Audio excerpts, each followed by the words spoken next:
guys, it's Monica from MonicaLeonel.com, and you are watching Monica Today.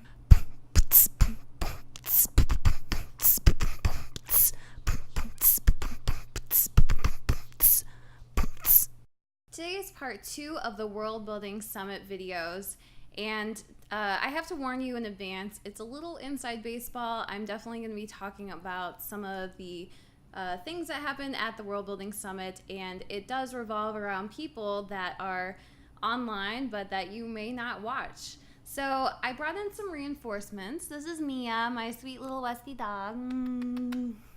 And supposedly the internet loves like cute animals or something. I think I read that somewhere. Anyway, she's gonna be kind of my co-host for today, and I hope you'll stick around even if you don't really care about the people that went to the World Building Summit.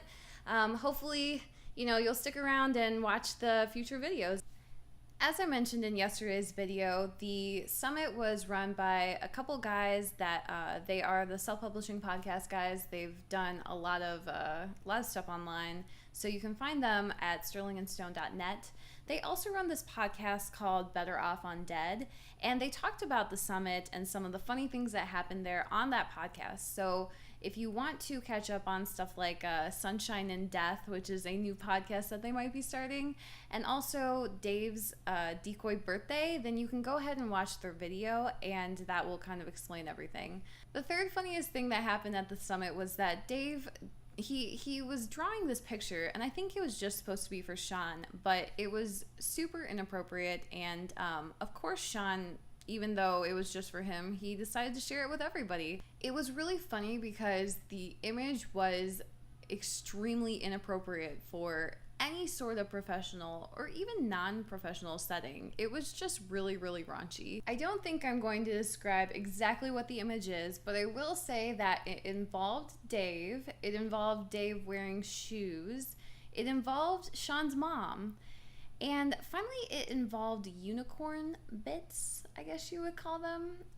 Unicorn body parts, we'll say. Needless to say, the image was extremely disturbing. Another problem is that Dave is actually a pretty good artist, so it was almost like violating. The image was so violating that it prompted Dave to apologize to all the women at the summit for having taken their precious money just to sexually harass them for the whole weekend. Since we're already on the topic of Dave, I know people are a little bit curious about him. He's actually like this super, super sweet guy. He was really nice. He's like an amazing storyteller. He was really fun. He was very easygoing. He definitely was just a very cool guy, and I really enjoyed getting to know him over the weekend. Dave actually had an amazing time this weekend. He was smiling the entire time. The only bad part about his weekend was that he had to drive all the way from Redacted. Sadly enough, this hurricane followed him all the way across the country. It was like this little cloud of just misery hovering above his car. By the time he got to the hotel, he was like kind of sad. He was really hunched over and like, kind of had his face out like this, and he was basically Eeyore. Like, I felt really bad for him because he was so sad that he had just had the most miserable drive in the world coming over.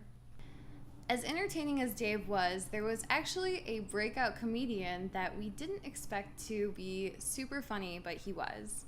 I'm just going to call him Carl. I'm not sure if he wants his real name released, but basically he was just, he took us all by surprise, and he said a lot of really surprising things at just the right moment, which is a lot of what comedy is, and I understand that, but it was just super funny.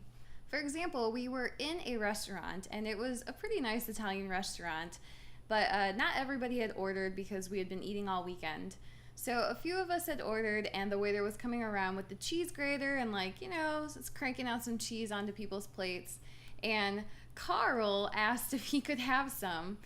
Of course, his plate was completely empty, and he was just totally messing with the waiter. The waiter came over anyway and just started grating cheese onto his empty plate, which I thought was actually kind of weird because it was really clear that he was joking. You know how when you're a 15-year-old boy and you're able to turn just about any phrase into a sexual innuendo?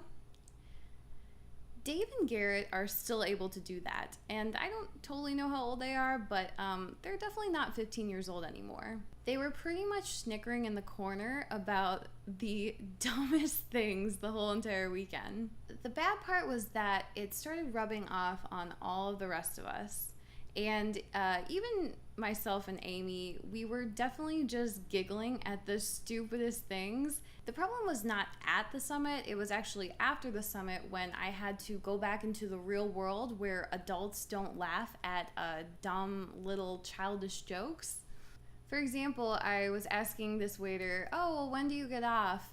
And, you know, obviously I meant off of work, but I had to catch myself and be like, not say, you know, oh, like, I'm sorry, that's not what I meant. And I was also kind of expecting him to snicker, and he didn't, and it was really awkward because I wanted to snicker really, really bad. Probably my favorite part of the whole weekend, aside from the actual work that we did, was meeting Sean and Johnny's families. Johnny's son was really entertaining. He's definitely a lot like Johnny. He's very, like, detailed, I guess would be the right word. He talked a lot about UFOs.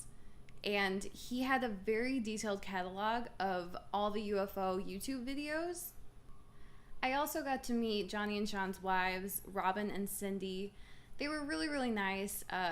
They kind of had that air about them that was like, oh, okay, dear.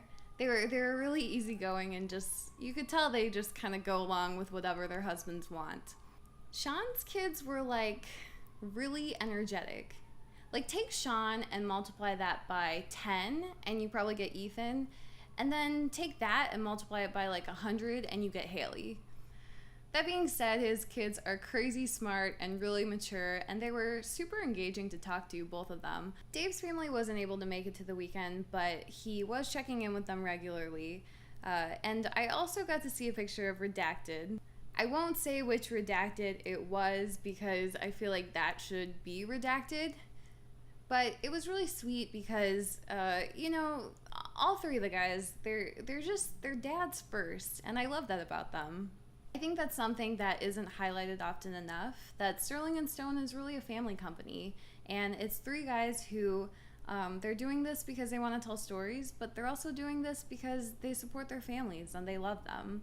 So that's what I wanted to leave you guys with. I had an amazing time at the World Building Summit. It was really great to get to know so many different, diverse people, and I really enjoyed meeting Sean, Johnny, and Dave. I think that their company and their partnership is really special, and I love that they did this event. I hope they'll do more events in the future so that more people can get to know them. So this is the last World Builder Summit video. I promise I don't have anything else.